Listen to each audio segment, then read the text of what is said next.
From JBS Studios in Greater New York, this is the JBS News Update with Teisha Bader.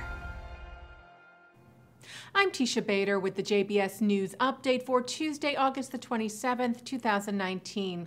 We open with continued escalation at Israel's borders. Palestinian terrorists fired 4 rockets from Gaza today. 3 fell short and landed within Gazan territory. 1 landed in southern Israel in an open area. No damage or injury was reported. In response, Israeli jets struck a Hamas observation post in Gaza. The IDF also released a new video showing in more detail what could have been a major attack on Israel from Syria that was averted because of Israeli intelligence and action. The video identifies the Iranian general said to be responsible for the plot, Al-Quds commander Qasem Soleimani, who sent operatives from Iran to Syria with drones full of explosives in order to attack Israel. Israeli intelligence discovered the plot and destroyed the military base, preventing any attack on Israel.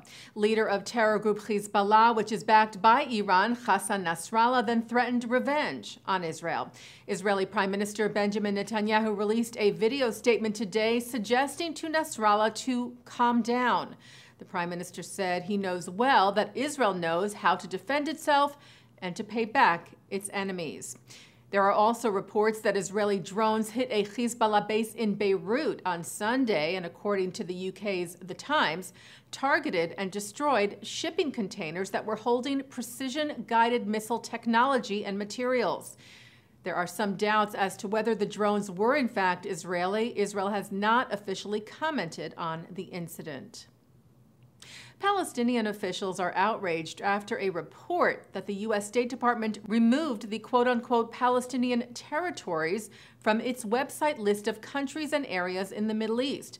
The Times of Israel reports that Middle East analyst Aaron Magid tweeted a screenshot of the updated State Department page on Friday. Palestinian Authority President Mahmoud Abbas's spokesman Nabil Abu Radene claimed this was another U.S. attempt to erase the Palestinian issue and people. And former U.S. Ambassador to Israel Dan Shapiro criticized the update to the site, writing, "That's crazy. Palestinians are not going anywhere. U.S. interests require engaging with them. Israel itself still cooperates with the Palestinian Authority in various ways." It is unclear when the update to the site removing the section on the Palestinians took place. In an emailed response to the Times of Israel, the State Department said the website is being updated. There has been no change to our policy.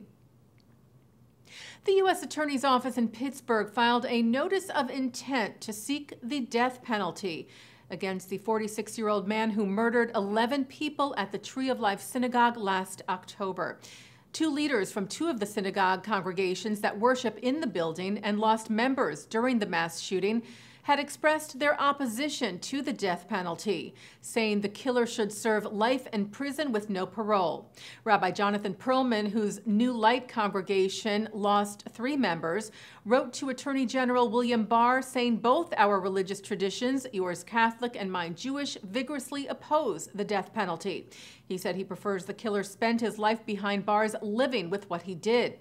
And president of Dor Chadash, who lost 1 member during the shooting, Donna Kufel, asked the Justice Department to accept a plea deal that would forego a trial in return for life in prison. She said, "We believe that the elimination of a trial and publicity for the shooter serves the interest of our congregation as well as the general public." Well, a Holocaust memorial said to have been the first in North Africa has been demolished.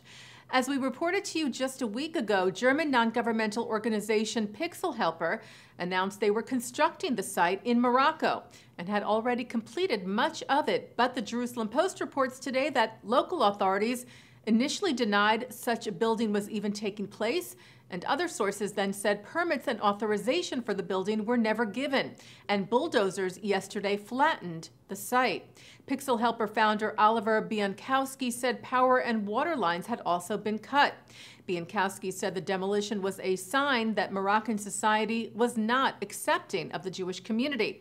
He also did say that authorities were aware that the memorial was being built but had declined to cooperate. Offensive graffiti was found on a historic yeshiva in New York City this past weekend. A clown face and the word evil, as well as letters and numbers meant to look like a racial slur, were spray painted on the exterior wall of Mesivta Tiferes Yerushalayim on Manhattan's Lower East Side. Mayor Bill de Blasio tweeted that the New York Police Department's hate crimes unit is investigating it as a possible bias incident. And the Anti-Defamation League in Connecticut is offering a financial reward to anyone who has information on neo-Nazi graffiti found on the Adath Israel Synagogue in Newtown, which police are investigating as a hate crime. They've also increased patrols in the area. Earlier this month, some 20 swastikas and other hateful graffiti was found in a park in Stoughton, Massachusetts. The community then held a day of kindness at the park, where community members created artwork promoting tolerance and unity. Taking a look now at our programming for tonight on JBS for Tuesday, August the 27th at 7 o'clock, Mossab Hassan Youssef, the son of a Hamas leader turned Mossad agent, shares his story. At 7:30, more from the Department of Justice's panel on anti-Semitism, held recently in Washington, with remarks from Secretary of Education Betsy DeVos and a panel discussion with Charles Small and Jonathan Tobin, among others. At 9, it's part 2 of a L'chaim with author Tal Keenan, and then at 10, founding dean and rector of Hebrew Union College Rabbinical School, Art Green, shares his thoughts on the state of Judaism today. And coming up right after this newscast, it's ILTV's Election Arena.